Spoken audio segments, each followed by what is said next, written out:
राज्योत्सव का दूसरा दिन है आज और दूसरे दिन राज्यपाल रामीन डेका मुख्य अतिथि होने वाले हैं। सीएम विष्णुदेव साय राज्योत्सव की अध्यक्षता करेंगे और शाम 5 बजे सांस्कृतिक लहर गंगा की टीम पहले तो प्रस्तुति देगी, फिर शाम 5:30 बजे लोक धुन, बैंजो, शहनाई और बांसुरी से भी राज्योत्सव स्थल गूंजता हुआ नजर आने वाला। देखिए, पहला दिन बेहद खास रहा। सांस्कृतिक कार्यक्रमों की प्रस्तुति दी गई, खुद मध्य प्रदेश के मुखिया वहां पर पहुंचे थे शुभारंभ करने के लिए। ऐसे में आज मुख्य अतिथि राज्यपाल रामीन डेका होने वाले हैं, लेकिन कार्यक्रम आज भी बहुत सारे आयोजित किए जाएंगे। शाम 6 बजे द मून लाइट रागा की टीम भी प्रस्तुति देने वाली है। आपको बता रहे हैं, छत्तीसगढ़ वासियों को बता रहे हैं कि क्या कुछ खास आज उनके लिए राज्योत्सव के दूसरे दिन पर होने वाला है। देखिए, शाम 6:30 बजे से 7:30 बजे तक कार्यक्रम होंगे और राज्यपाल रामीन डेका और सीएम विष्णुदेव साय इसमें शिरकत करेंगे। शाम 7:30 बजे छत्तीसगढ़ के कलाकार राजेश अवस्थी की टीम भी प्रस्तुति देने वाली है। रात 8 बजे छत्तीसगढ़ की नन्ही लोक गायिका आरू साहू भी प्रस्तुति देंगी और रात 8:30 बजे अगर आप सिंगर नीति मोहन के फैन हैं तो उनकी भी प्रस्तुति छत्तीसगढ़ सरकार ने रखवाई है। ये राज्योत्सव का जश्न है और आज जहां राज्योत्सव का दूसरा दिन है तो उसको लेकर भी तैयारियां भरपूर है छत्तीसगढ़ सरकार की। और देखिए, इससे पहले पहला दिन था छत्तीसगढ़ में राज्योत्सव का शुभारंभ हुआ। 3 दिनों तक चलने वाले इस कार्यक्रम में मध्य प्रदेश के सीएम डॉक्टर मोहन यादव भी शामिल हुए और इस दौरान उन्होंने विस्तार न्यूज से खास बातचीत की है, सुन लीजिए। राज्योत्सव की शुरुआत हो चुकी है और मुख्यमंत्री पहुंचे हुए मध्य प्रदेश के, उनसे बातचीत करने की कोशिश करेंगे और ख़ास बात यह है कि आज मध्य प्रदेश और छत्तीसगढ़ के दोनों मुख्यमंत्री एक साथ हैं। तो सर, सबसे पहला सवाल तो मैं यही पूछूंगी, 24 साल हो गए हैं छत्तीसगढ़ को अलग हुए, तो आप किस तरीके का विकास छत्तीसगढ़ में देख रहे हैं?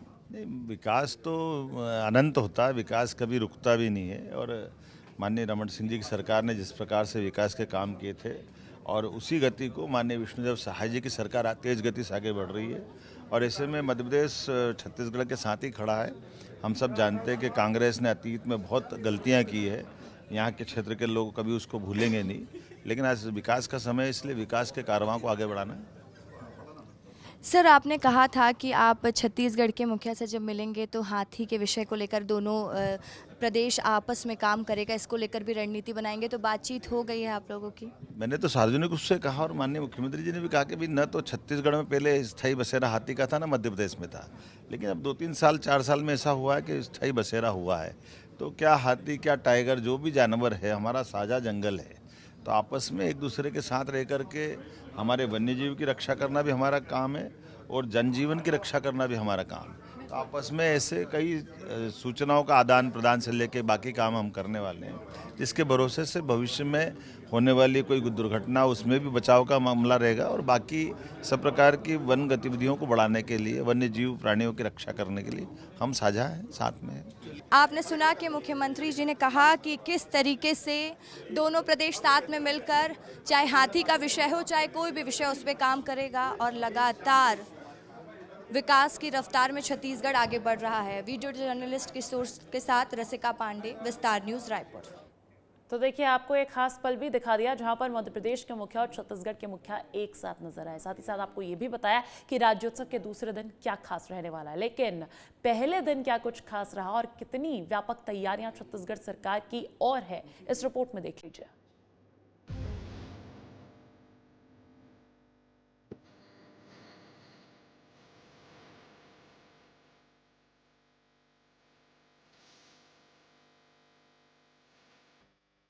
छत्तीसगढ़ राज्योत्सव का आगाज हो चुका है।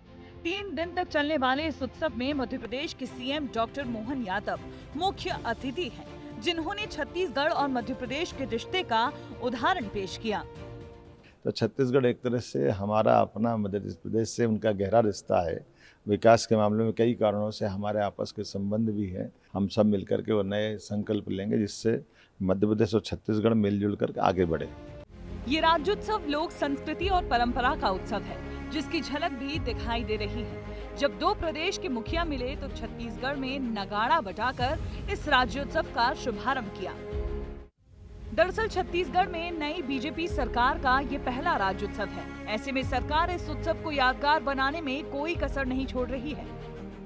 भगवान राम के 14 साल के वनवास में सबसे ज्यादा समय 10 साल यहाँ बीती से ये माता कौशल्या के जन्मभूमि है।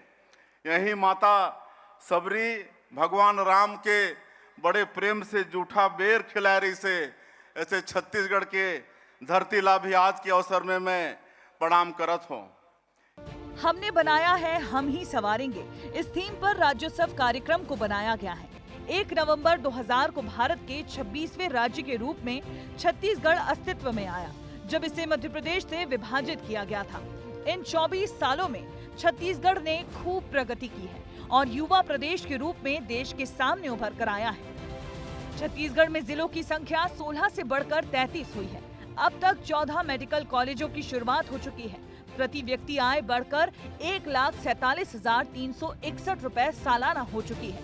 यद्यपि छत्तीसगढ़ को 24 साल हुए मध्य प्रदेश से अलग होकर के, लेकिन इसी बात को एक रेखांकित करते हुए हमारे दोनों का जन्म का दिन एक ही रखा है, 1 नवंबर। इस भाव के लिए जोरदार ताली बजाओ। ये भाव सदैव हमें लालायित करता रहेगा कि हम में और आप में कोई अंतर नहीं। छत्तीसगढ़ ने कीर्तिमान तो खूब रचे, युवा जोश और युवा शक्ति के साथ आगे बढ़ा है और इस शक्ति का उपयोग कर आगे बढ़ाने के दावे हर राजनीतिक पार्टी ने किए।